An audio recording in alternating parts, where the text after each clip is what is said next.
The wind howls through the desolate streets of an English village, year 1455.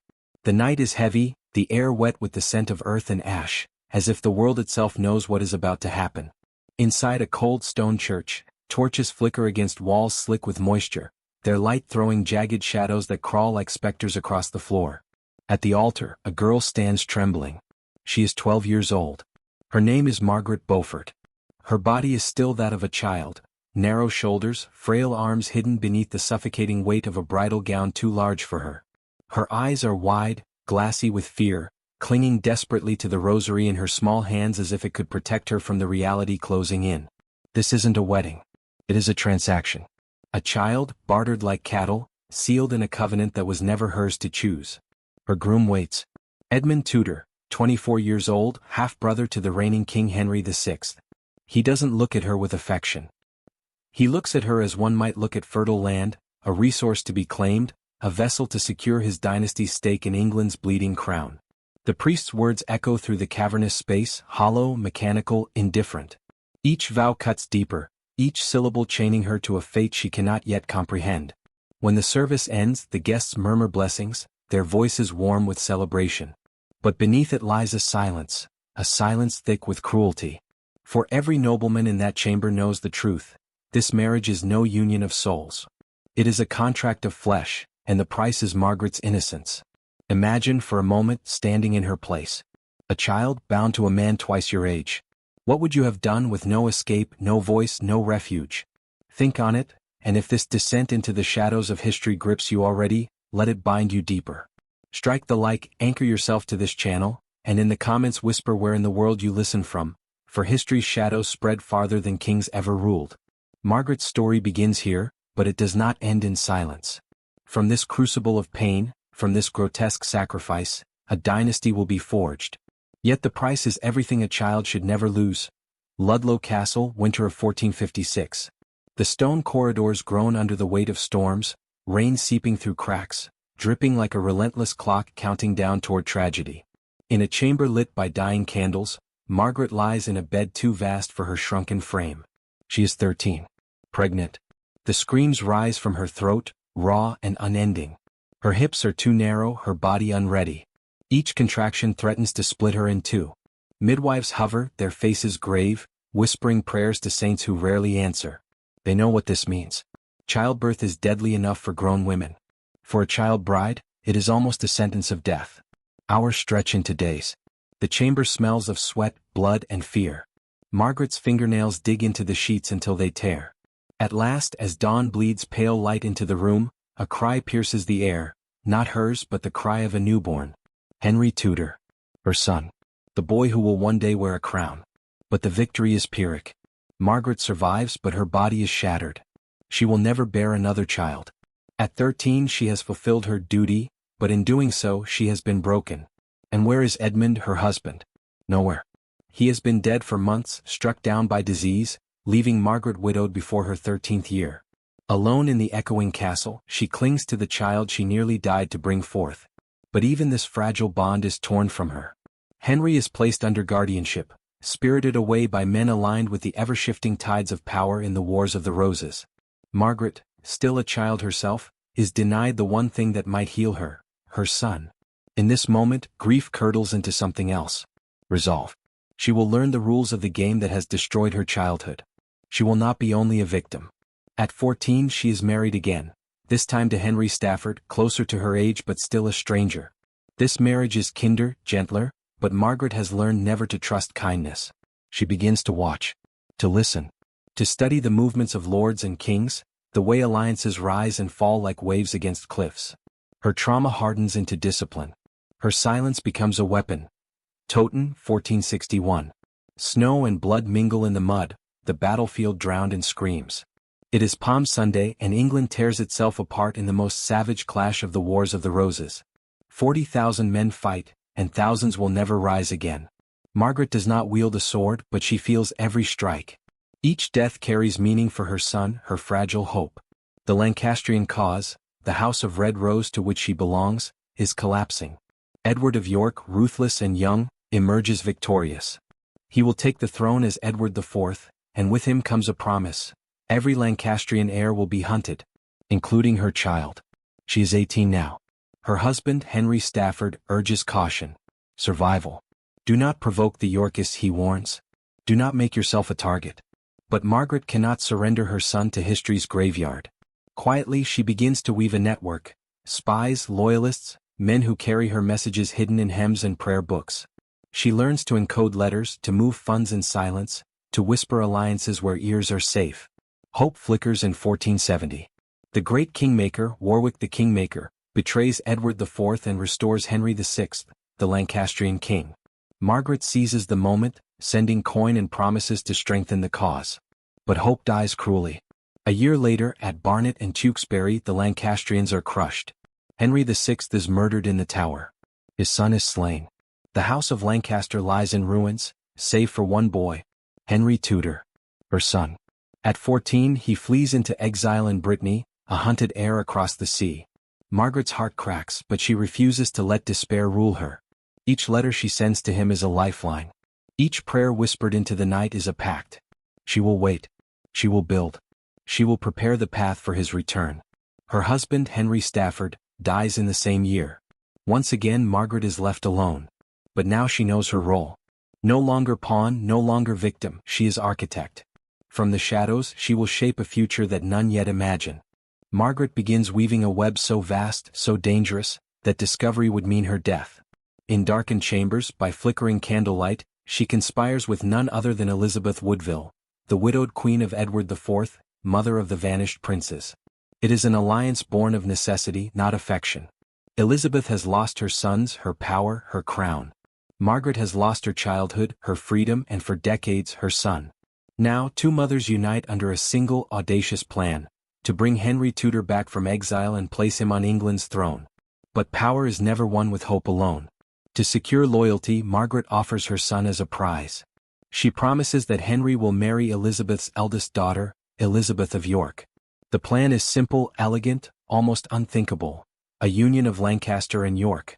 The red rose and the white rose fused in one marriage, ending decades of bloodshed. Yet to get there they must topple Richard III, a man as ruthless as he is cunning. Every move Margaret makes is cloaked in danger. She writes letters in invisible ink. She smuggles messages through servants, through merchants, even through the hems of gowns.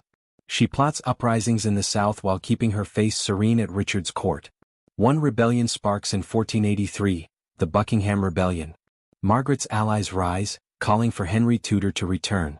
But storms at sea delay Henry's fleet, scattering ships into chaos. The rebellion collapses. Buckingham is captured and executed. Margaret is discovered. Richard does not kill her, though many urge him to. Instead, he punishes her in a way more brutal, more suffocating. He strips her of her lands, her wealth, and her freedom, placing her under the control of her husband, Stanley. A cage without walls. But Margaret is no longer the terrified child bride of Edmund Tudor. She knows how to breathe in silence, how to endure chains until the moment they rust. Stanley may be her keeper, but his cautious neutrality becomes her shield.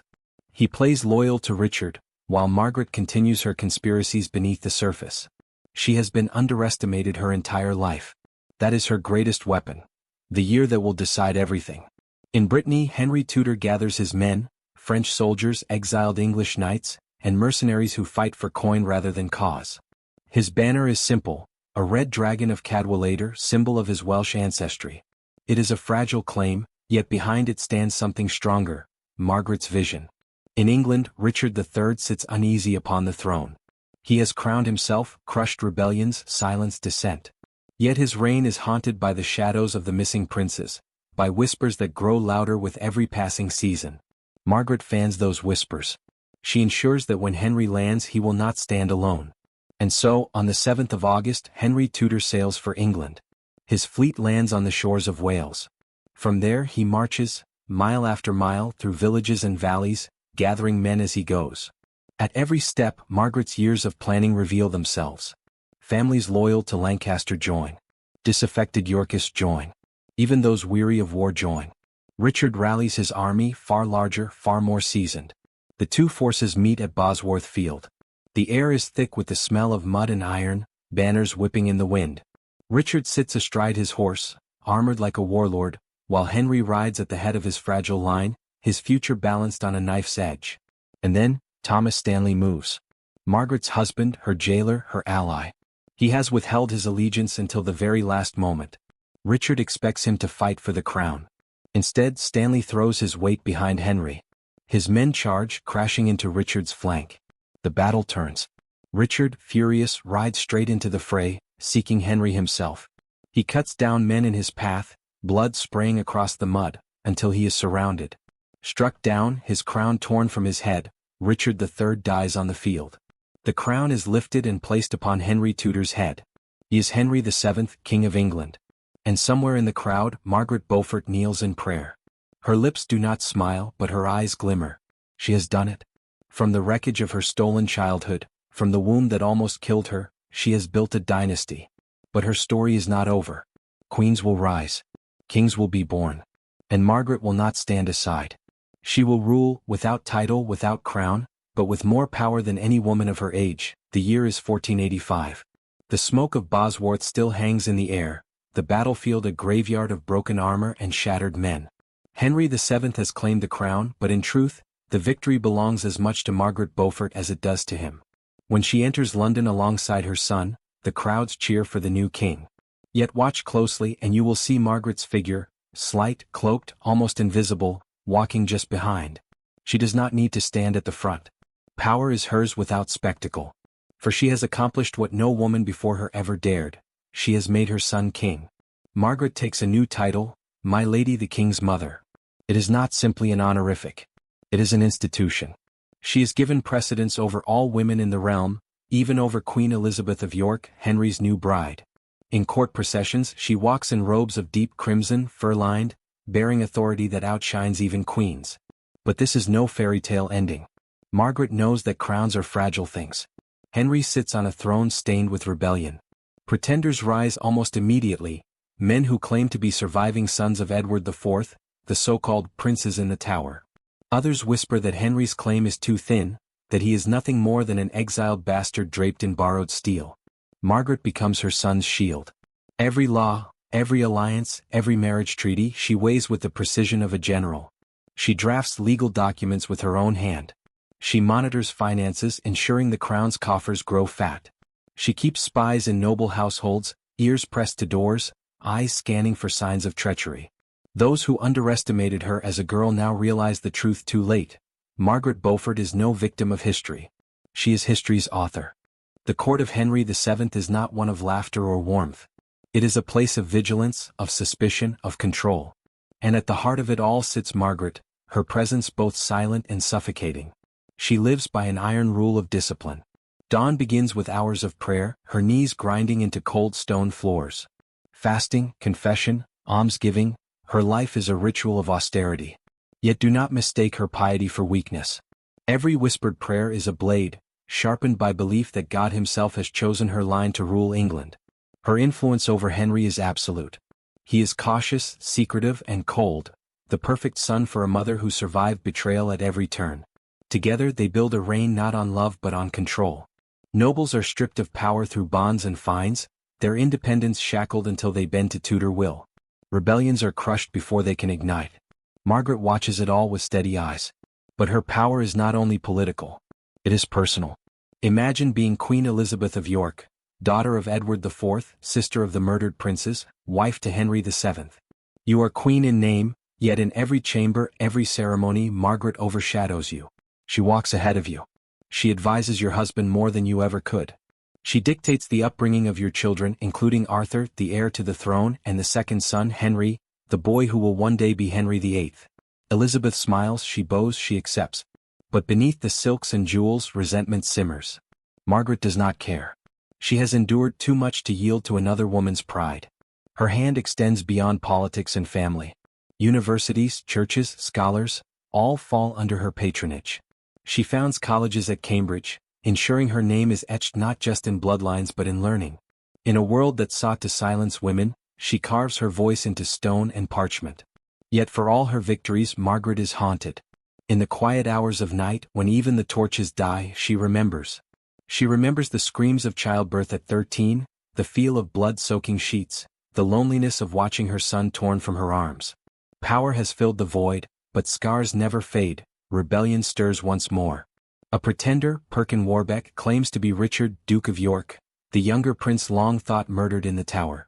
His cause gathers support, swelling into a movement that could topple the Tudors. Margaret does not flinch. She has seen too many storms to be shaken by one more. While Henry VII maneuvers armies and alliances, Margaret works in silence. Her spies infiltrate households that harbor sympathies for Warbeck. Gold is moved, bribes distributed, information suppressed. Every letter of support for Warbeck is intercepted, every whisper choked before it can grow into a roar. Warbeck is captured, paraded, humiliated, and finally executed. Another threat, extinguished. Another victory written in silence. By now, Margaret's grip is unshakable. Even as age creeps upon her, she does not fade. She retreats often into religious devotion, cloistered in prayer, yet her counsel to the king remains sharp. When her grandson Arthur dies in 1502, she steadies Henry VII, who sinks into grief. When Elizabeth of York dies the following year, Margaret assumes even greater prominence at court. It is as though the kingdom itself acknowledges her as the true matriarch, the spine of the dynasty. But she knows time is short. Henry VII grows ill, his health failing. And beyond his death lies uncertainty. She has fought all her life to secure her son's crown. What will become of it when he is gone? She thinks of her grandson Henry, a boy of 10, bold, fiery, dangerous. She knows the world will change again. Still she prepares. She has lived as pawn, widow, conspirator, and architect. She will now live as guardian of the future. Westminster is draped in black. Bells toll through the air, slow, heavy, each note a dirge that sinks into the marrow. Henry VII is dead. The king who clawed his crown from mud and blood lies silent, his thin body broken by years of illness. He is remembered as shrewd, cold, relentless, but behind every decree, every treaty, every battle of coin and will, Margaret Beaufort's shadow lingered. Now with his passing the kingdom trembles. Margaret does not weep openly. She has lived with death too long, buried too many hopes, to waste her strength on tears. Instead she moves with precision. As her son's body lies in state, she begins her final campaign. The realm must not fracture. Her grandson Henry must rise without challenge. He is only 17, tall, broad-shouldered, brimming with energy, more warrior than scholar. Where Henry VII was cautious, controlled, this new Henry is bold, reckless, and hungry. Margaret sees both promise and danger in him. A crown can elevate or it can devour. So she acts swiftly.